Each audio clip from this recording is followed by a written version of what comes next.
Regenerative medicine, a branch of molecular biology, focuses on enhancing cell and tissue growth to aid in the repair of damaged body parts. One key advantage of regenerative medicine is its ability to assist the body in addressing malfunctioning or damaged areas effectively.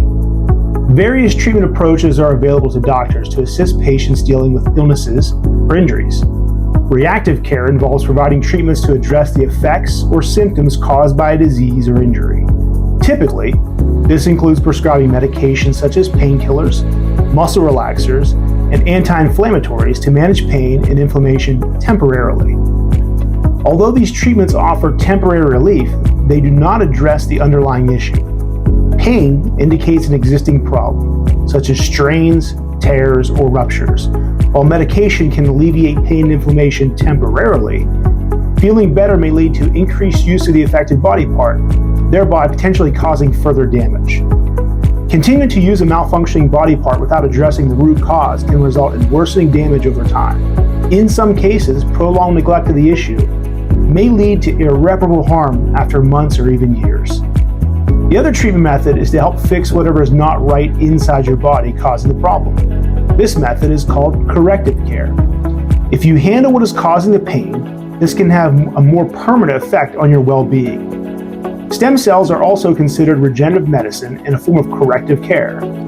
These cells are neutral cells that can make more cells just like them, or can make other types of cells that your body might need to repair or fix an injury or disease. So if you're having problems in your knee because over time it's degenerated and it doesn't have enough cartilage, then stem cells can help your own body produce more cartilage. If, for example, you have an autoimmune disease and it is attacking the body it's supposed to protect, then treatment of stem cells can work with your immune system to stop causing damage. If the immune system stops causing damage, then the autoimmunity stops. There are several different types of stem cells doctors and scientists use, such as stem cells from fetuses and embryos, when the research of stem cells began. Not only did these cells bring up moral or even ethical issues, but they were also not ideal for fixing problems that patients had. The problem was these cells would grow and produce every type of tissue in the body.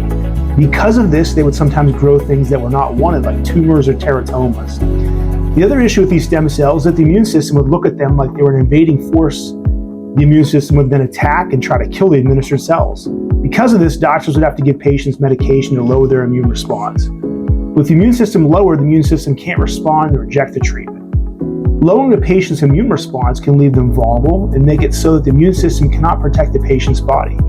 After decades of studies, trials, and treatments in the regenerative medicine field, there's now another type of stem cell used for treating conditions that you or a loved one might have.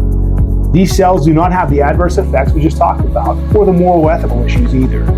We get these cells from something called Wharton's jelly. Wharton's jelly is a gelatinous substance that wraps around the umbilical cord to protect it. The tissue and cells from the Wharton's jelly contain mesenchymal stem cells, also called MSCs. Wharton's jelly containing MSC is one of the types of regenerative medicine that we can use. These MSCs are multipotent stem cells. Multipotent means they can differentiate or make only a few types of cell tissues, since they can only become or help make a few different types of tissues. They're much safer than the other types of cells. And research studies have shown that MSCs are ideal for procedures ranging from sports injuries, orthopedic conditions, autoimmune diseases, cardiac issues, COPD, kidney disease, sexual health, anti-aging, and many, many more. MSCs are classified as non-tumorigenic. Non-tumorigenic means they do not enhance existing tumors, or will they form new tumors. The MSCs are found in perinatal tissue, also, which is immune privileged, meaning they do not elicit an immune response. Since MSCs do not trigger an immune response and are tolerated by the immune system, they can continue working with other components, enhancing the body's natural ability to heal itself. There are many functions these cells perform. Four of the most important are they control inflammation, they modulate the immune system, they stimulate regeneration, and they can reduce scarring. 1. Inflammation is not our friend. Inflammation causes things like pain, arthritis, and some forms of cancer. Inflammation causes some of the most significant health conditions of the modern age. MSCs can also go to the inflamed areas in your body and help reduce inflammation. 2. MSCs can also help modulate your immune system. If your immune system is low, you become susceptible to colds, cases of flu, bacteria, and even cancer.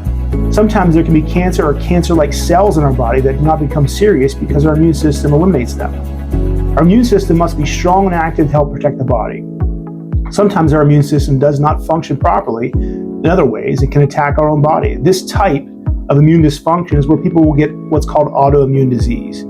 Because of this, it is important to make sure that you do what you can to keep your immune system healthy. Studies and research show that MSCs can help your immune system function better. 3, MSCs also help with the process of breaking down scar tissue. Our bodies will try to fix the problem when we have an injury. Sometimes scar tissue is formed that can inhibit total healing or function. These cells may help lessen, reduce, eliminate, or even prevent scar tissue.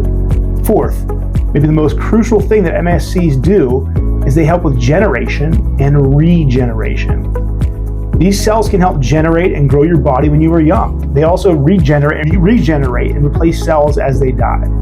Stem cells and stem cell-like cells help us build our bodies and fix our bodies every time we have a cut, a scrape, a bruise, or a more severe injury, like a major accident or surgery.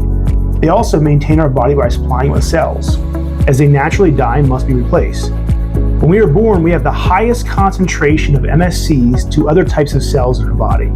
As we age, the percentage of these MSCs and other cells decreases. Research has shown that by the time we reach 50, we may have 40 times fewer MSCs in concentration than other types of cells in our body.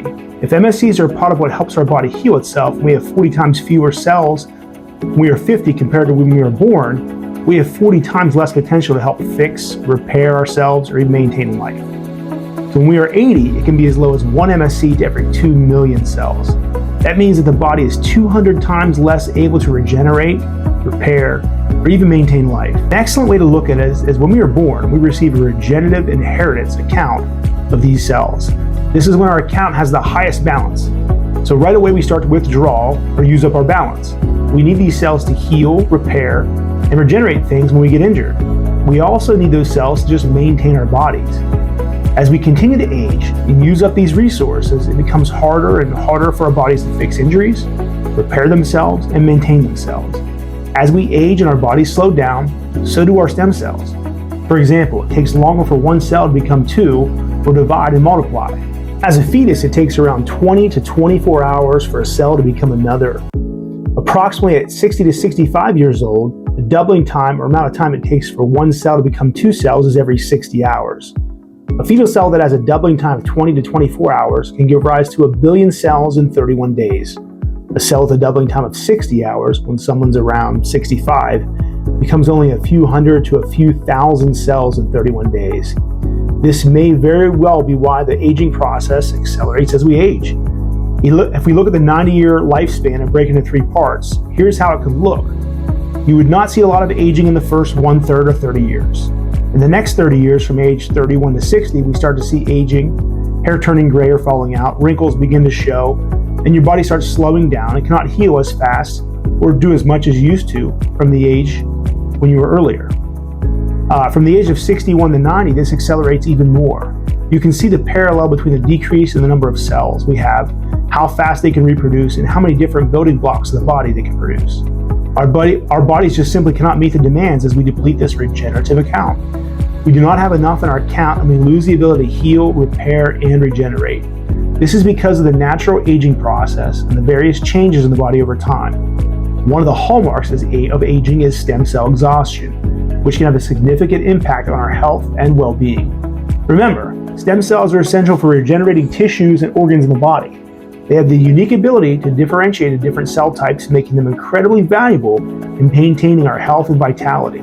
However, as we age, the number and quality of stem cells in our body begins to decline. This is due to a process known as stem cell exhaustion. Stem cell exhaustion occurs when stem cells reach the end of their lifespan, slow down, and they can no longer divide and regenerate. This can lead to various issues including decreased tissue repair, regeneration, increased susceptibility to disease and injury, and a decline in overall health and well-being. Certain lifestyle factors such as smoking, poor diet, and a lack of exercise can accelerate stem cell exhaustion.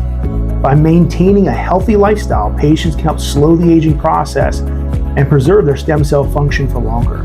As we deplete our regenerative account and stem cell exhaustion begins, our body simply can't keep up with the demands we put on it. We do not have enough in our account and we lose the ability to maintain life and heal, repair, and regenerate when we have an injury. We need young, vibrant, healthy cells to help the body grow, fix, replace, and regenerate, like the cells we have when we were newborns. These newborn-like cells are healthy, robust cells that can make a difference in helping a patient's body to heal. If you were to go to the emergency room bleeding with not enough blood to live, the doctors and staff there would give you a blood transfusion. If you were to go to an urgent care center and your oxygen saturation was low, they would give you oxygen. You went to your doctor and had blood work done, the blood work showed something was not in the normal range, they would tell you to take something to bring it back to a normal range. When something is low, many times the best way to fix it is to add more of it. The same is true with mesenchymal stem cells. If these cells help us grow and fix and maintain our bodies, then getting more of them may be what you need to regenerate, repair, and recover. In our office, we help patients by using regenerative medicine. We evaluate our patients to determine what form of regenerative medicine they need to make the therapeutic changes that they hope for.